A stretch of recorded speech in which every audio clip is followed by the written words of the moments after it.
না না, এটা তোমার ভুল ধারণা বাবা। তুমি মানুষ চিন্তা ভুল করছো। না স্যার না, মানুষ চিন্তা আমি ভুল করিনি। কারণ প্রদীপের নিচে থাকে তো অন্ধকার। তাছাড়া কে বলতে পারে আপনার এই চকচকে পোশাকের নিচে বিষাক্ত দগদগে ঘা আছে কিনা?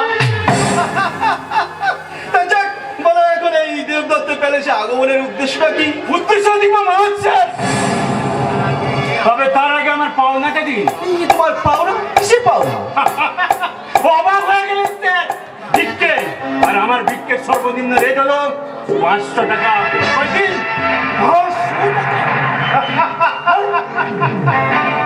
অবাক বলে গেলেন স্যার।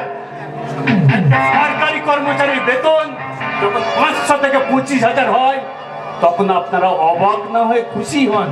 তাই বলে একটা ভিখারি হয়ে স্যার ঘৃণা করবেন না।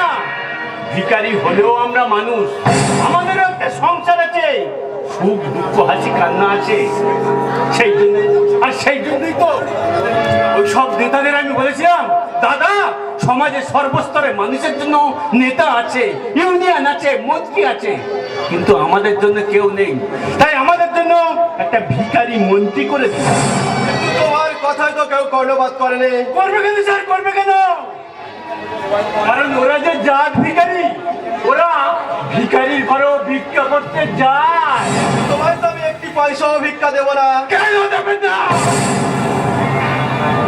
তখন এইসব রাজনৈতিক দাদারা এসে আপনার কাছে 20,000, 50,000 টাকা চাঁদা চায়, তখন তো আপনারা বিনা বাক্যবে সুসুর সুসুর করে কই তাদের বেলা প্রশ্ন তোলেন। তাই বলে একটা ভিখারি হয়ে? Yes! করবেন তো স্যার, 500 টাকা ভিক্ষা আমার চাই। এবার একটি পয়সা ভিক্ষা দেবো না। দিতে হবে। দেব, নিশ্চয়ই দেব, তবে তার আগে তোমাকে প্রকৃত ভিখারি রূপে দেখতে চাই। বাধা দেবেন না বাবা, বাধা দেবেন না। ব্ল্যাকমেল করার উপযুক্ত সাজা আমি আমার নিজের হাতেই দিতে চাই।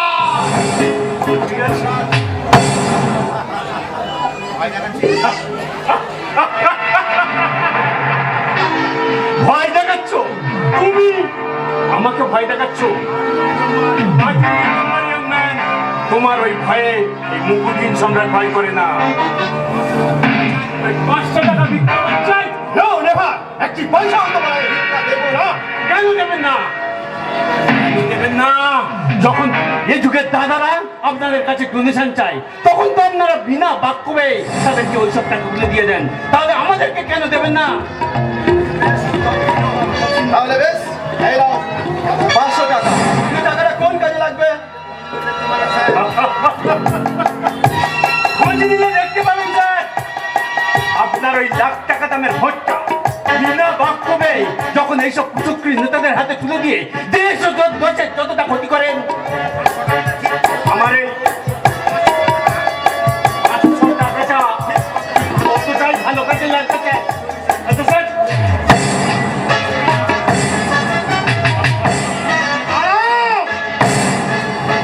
নিয়ে যাও, বলা তো যায় না রাস্তাঘাটে কখন কোনটা। মিস্টার রাজা, তোমার সঙ্গে আজ আমার প্রথম পরিচয়। তোমার বোধহয় জানা নেই এই অস্ত্র আমার ঠিক কোন কোন কাজে লাগে।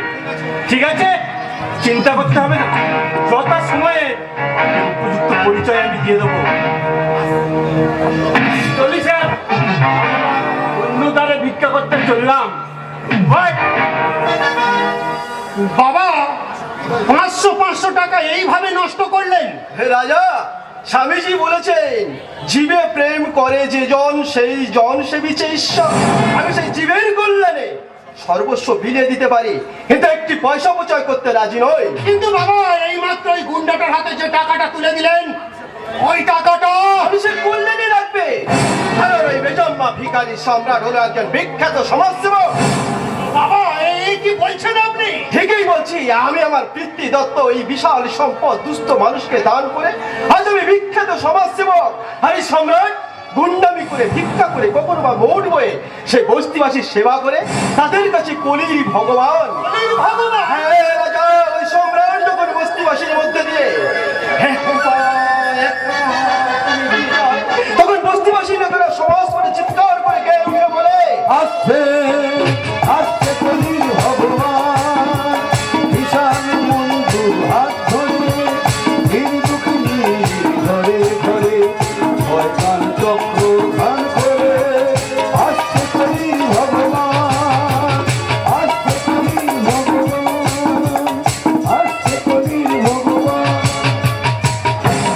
বাবা, সমাজ সংসারে এত দেবতুল্য মানুষ থাকবেন আর আপনি আপনি আমাকে তুলে দিলেন আপনার বন্ধুরূপী একটা কসাইয়ের হাতে। আমি নিরুপায় রাজা, আমি নিরুপায় নইলে আমিও চাই না যে বাবা হয়ে নিজের ছেলেকে বাবা।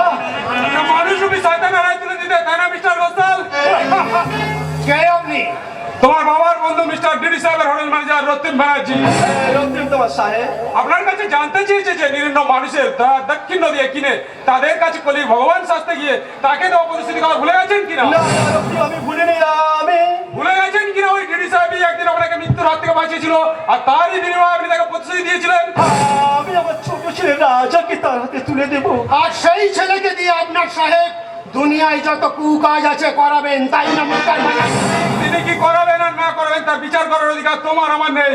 আমাদের কাজ নীরবে তার আদেশ পালন করা। রাজা, চিন্তা করবেন না বাবা, চিন্তা করবেন না। ভগবান শ্রী রামচন্দ্র যদি পিতৃসত্য পালন করার জন্য রাজ্যপাট ছেড়ে 14 বছর বনবাসে কাটাতে পারে, তাহলে আমিও আমার বাবার প্রতিশ্রুতি জাল থেকে মুক্ত করতে প্রয়োজন হলে মানুষ খুন করে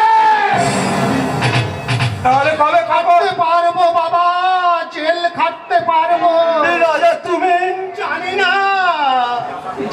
না বাবা, এ আমার কোন পাপের প্রায়শ্চিত্ত। তাহলে কবে কখন হোটেল অনুষ্ঠানে হাজির হচ্ছে মিস্টার রাইয়া? আগামীকাল আমি আপনার মালিক ডিডি সাহেবের সামনে হাজির হব।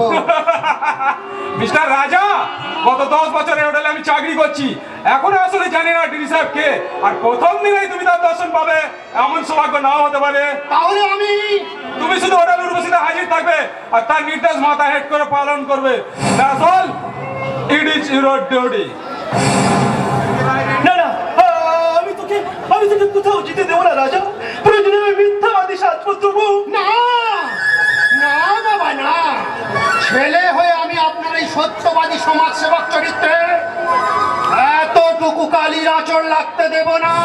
রাজা, জানি বাবা, আমি জানি।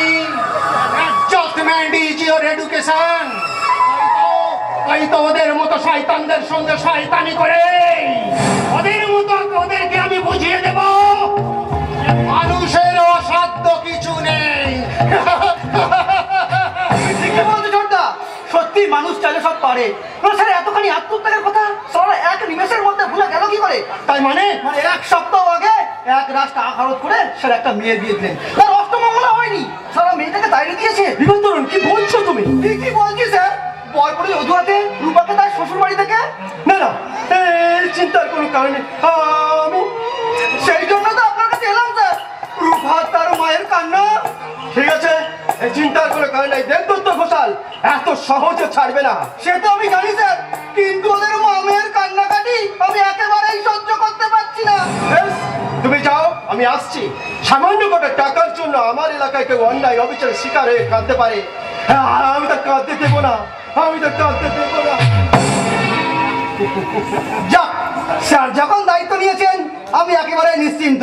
আচ্ছা ছোট্টা, এবার কি আমি একটা বিড়ি ধরাতে পারি? কেন হঠাৎ বিড়ি কেন? মানে সেখানে কান্নাকাটি, আবার এখানে স্যার বিড়ি খাবার তো কোনো চান্সই পেলাম না।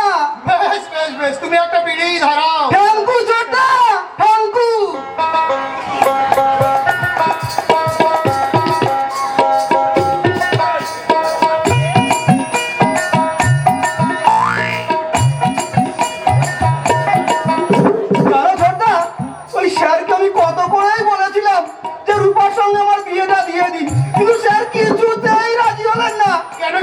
পাত্র হিসেবে তুমি তো বেশ ভালোই। বলো কি হবে? রূপা লেখাপড়া জানা মেয়ে,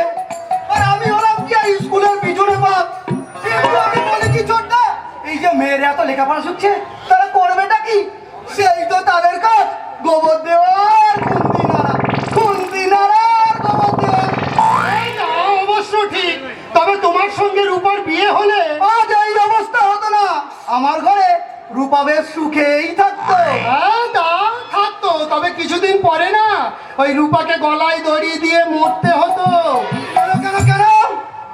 কেন না মানে ধরো তুমি দিনে 3 বান্ডিল বিড়ি খাও, তা অবশ্য খাই। শুধু তাই নয়, সকাল সন্ধে দুপুর 3 টাইম মদ খাও। মত তো নয়, বিলেতি মাল খাই। আর ভালো ভালো মেয়ে দেখলে তাদের উপরে আবার হামলে পড়ে। তা হয়তো করি, তবে তাতে কি, পাত্র হিসেবে তো আমি মোটেই খারাপ নই। বেশ বেশ বেশ বেশ যাও, ভালো ছেলে ভালো কাজে তদারকি করো, যাও। হ্যাঁ হ্যাঁ, আসছি ছোট্টা। বর বোনের টাকা তো আমি একাই ঝাপসে দিয়েছি, তারা মেনে নেবে কেন? এবারে যেন তেন উপকারে রূপাকে আমি বিয়ে করবো। এই বিপদ ধরো। কথায় কথায়